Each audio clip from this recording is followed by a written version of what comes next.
Trăim într-o lume în care aproape totul este distribuit. Zile de naștere, cești de cafea, apusuri de soare, lacrimi, râsete, chiar și durerea, îmbăiate în filtre. Și totuși, unii oameni rămân complet invizibili. Derulează în tăcere, observă profund, dar postează rar sau niciodată. S-ar putea chiar să cunoști pe cineva așa. Poate că ești chiar tu o astfel de persoană. Și iată întrebarea care persistă mereu în mintea oamenilor. De ce? De ce ar alege cineva să rămână nevăzut când întreaga lume pare să strige după atenție? Este ușor să presupui că persoanele care nu postează sunt pur și simplu timide sau introvertite. Dar nu aceasta este imaginea completă. Sub suprafață există o întreagă psihologie în joc.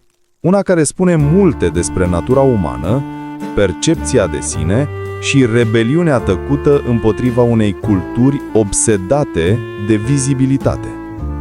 Uite, pentru unii oameni, tăcerea nu este goliciune, este control. Este puterea de a alege ce anume nu va ajunge să știe lumea. Pentru că, fie că admitem sau nu, social media a redefinit subtil modul în care ne definim pe noi înșine. Recompensează etalarea, laudă zgomotul și totuși, cei care rămân în umbră sunt adesea cei care văd totul cel mai clar. Ei privesc fără a simți nevoia de a interveni, gândesc înainte de a reacționa, analizează înainte de a judeca. Psihologii au descoperit ceva fascinant. Persoanele care se abțin de la a posta frecvent obțin scoruri mai mari la trăsături precum autocontrolul, introspecția și independența emoțională. Tind să fie mai puțin influențate de comparația socială și de validarea externă. Cu alte cuvinte, ei nu încearcă să demonstreze cine sunt, încearcă să înțeleagă. Iar într-o lume înnecată în spectacole, asta e rar. Pentru că, să fim sinceri, majoritatea lucrurilor pe care le postăm nu sunt doar comunicare, ci crearea identității. Este o audiție inconștientă pentru apartenență. Fiecare descriere, fiecare fotografie, fiecare actualizare de stare spune: acesta sunt eu. Ești de acord? Dar când te oprești din a posta, ceva se schimbă. Începi să te detașezi valoarea de aplauzele digitale. Nu mai gândești în termeni de descrieri. Începi să trăiești din nou momentele pentru tine însuți, în loc de a le trăi pentru un obiectiv. Și asta este psihologia secretă din spatele multor oameni care nu postează. Ei tânjesc după autenticitate într-un spațiu în care totul pare pus în scenă. Nu urăsc rețelele sociale, pur și simplu nu se mai regăsesc în ele. Nu este vorba de a fi anti-tehnologie sau antisocial. Este vorba de a refuza să-ți reduci viața la o serie de momente de vârf. Când ai văzut cât de ușor este să manipulezi percepția, începi să prețuiești ceea ce nu poate fi postat. Tăcerea, profunzimea, imperfecțiunea, adevărul. Pentru unii, decizia de a nu posta vine după un fel de epuizare emoțională. Poate că obișnuiau să distribuie totul, până când într-o zi nu s-a mai simțit real. Au realizat că de fiecare dată când distribuiau ceva frumos, simțeau o presiune invizibilă să mențină nivelul. Nu mai trăiau. Erau într-un spectacol. Așa că s-au retras în liniște, fără anunț. Doar o dispariție lentă din feed. Dar iată ce este adesea greșit înțeles. A nu posta nu înseamnă a nu simți. Nu înseamnă că nu le pasă.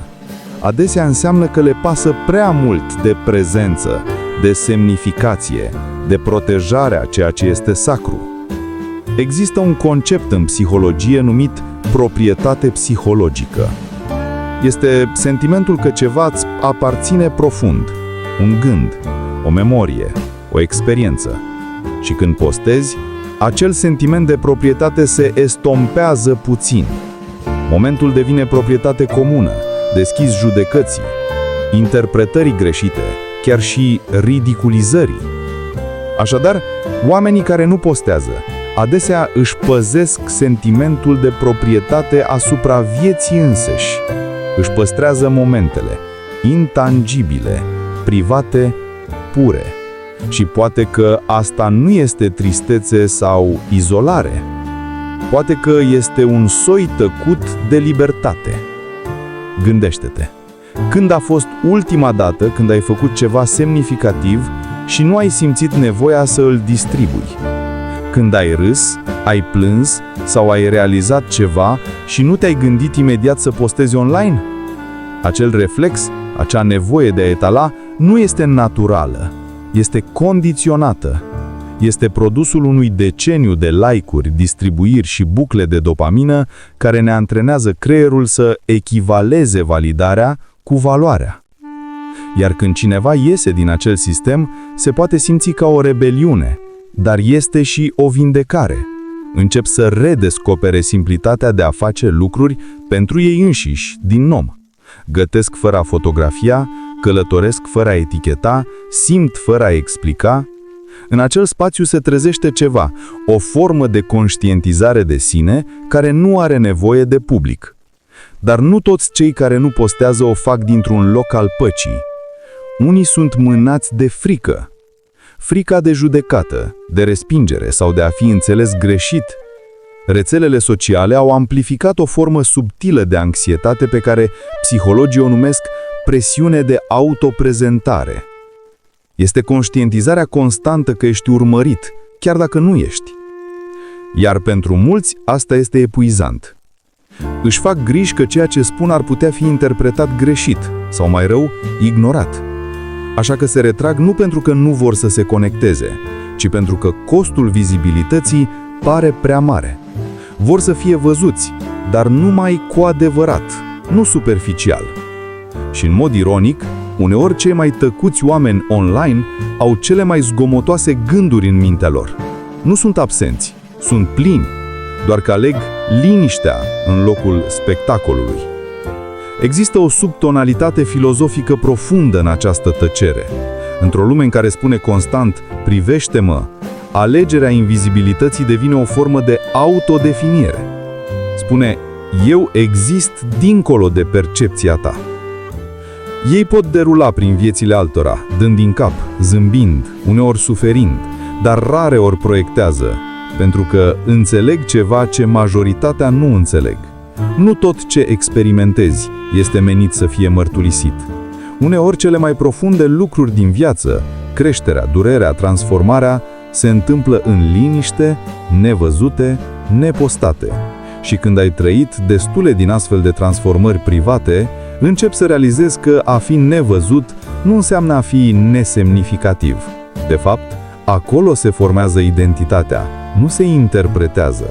Și aici stă paradoxul.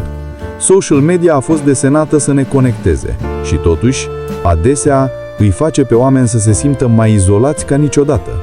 Când nu postezi, nu mai alergi după apropierea digitală și începi să reconstruiești conexiuni reale. Începi să observi cine te caută fără a avea nevoie de actualizări. Afli cine îți amintește de tine fără mementouri. Acel tip de conexiune, crudă, netransmisă, se simte mai grea, mai caldă și infinit mai reală. Iar oamenii care nu postează trăiesc în acel spațiu. Construiesc relații care nu au nevoie de dovezi. Găsesc confort în momentul nedistribuit și lasă viața să se desfășoare fără a o transforma în conținut. O parte din asta este și despre siguranța identității. Să știi cine ești, chiar și atunci când nimeni nu se uită. Când te simți confortabil în propria companie, nu ai nevoie de un public pentru a-ți valida valoarea. Asta nu este aroganță, este pace.